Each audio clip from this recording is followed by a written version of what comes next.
Hebrews 11, Faith in Action. Now faith is confidence in what we hope for and assurance about what we do not see. This is what the ancients were commended for. By faith we understand that the universe was formed at God's command, so that what is seen was not made out of what is visible. By faith Abel brought God a better offering than Cain did. By faith he was commended as righteous when God spoke well of his offering.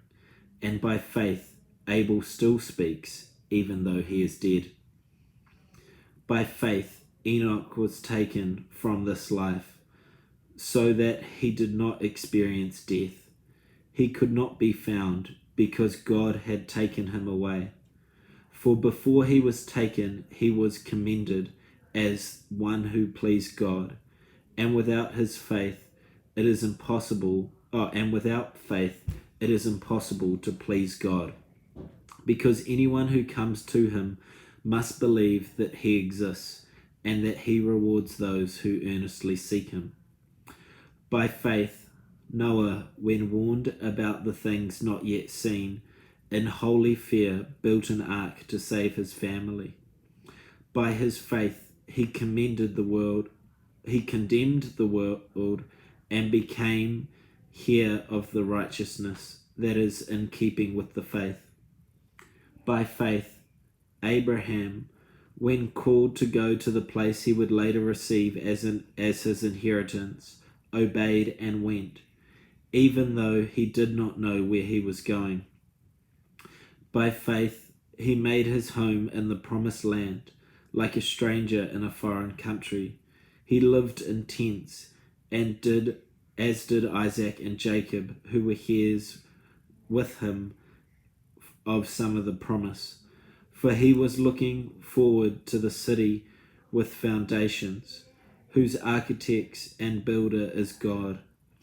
And by faith even Sarah, who was past childbearing age, was enabled to bear children, because she considered him faithful who had made the promise. And so from this one man, and he as good as dead, came descendants as numerous as the stars in the sky and as countless as the sand on the seashore.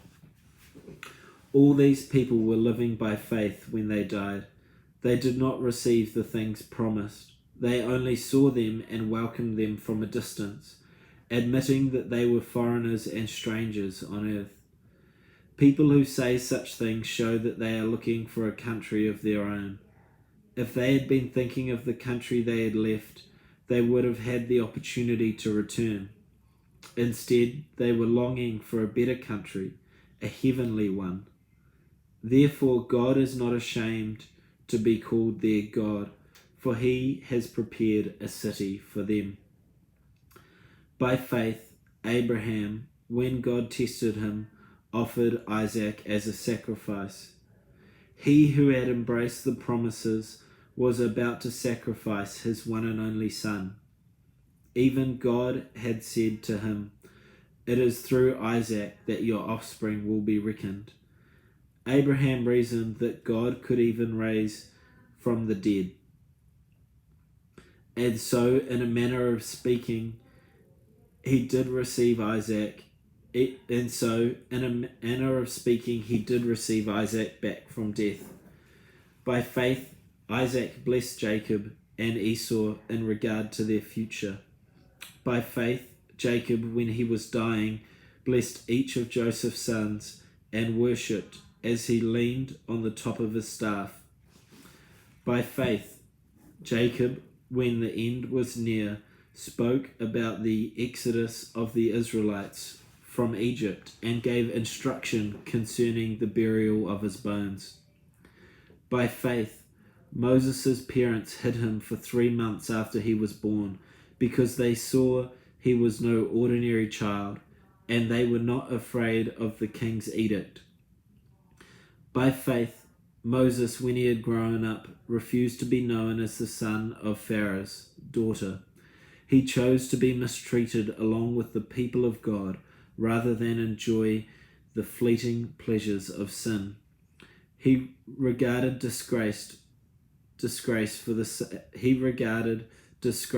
sake of Christ as the greater value than the treasures of Egypt, because he was looking ahead to his reward. By faith he left Egypt, not fearing the king's anger. He persevered because he saw him who is invincible. By faith he kept the Passover and the application of blood, so that the destroyer of the firstborn would not touch the firstborn of Israel. By faith the people passed through the Red Sea as on dry land. But when the Egyptians tried to do so, they were drowned.